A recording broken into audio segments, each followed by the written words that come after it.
Welcome back to Headliners, kicking this section off with the Mail, and the police have decided not to prosecute a woman who's arrested for the literal thought crime of silently praying in her own head. Cressida.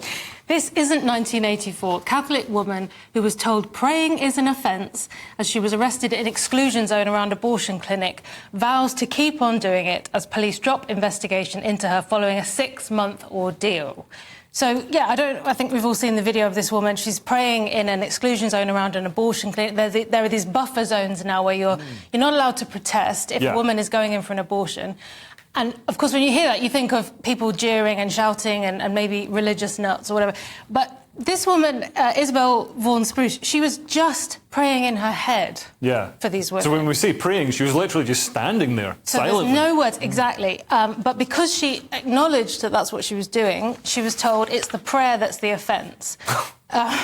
You can't believe it, but this is what happened.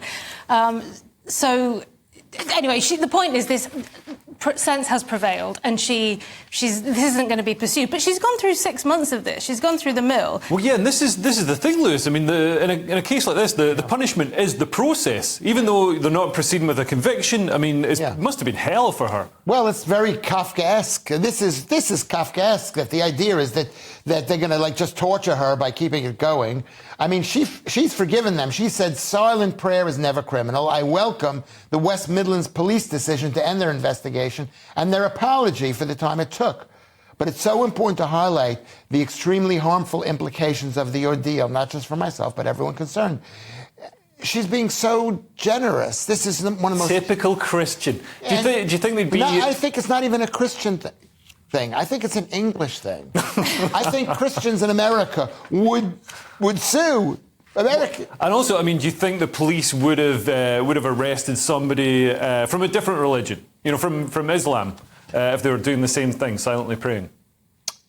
I don't think so, no. Of course not. Yeah, because they'd be worried about being accused of Islamophobia. Yeah. There seems to be no fear of being accused of Christianophobia, or whatever it's called. This is not about Christianity, because this is about the protection of women.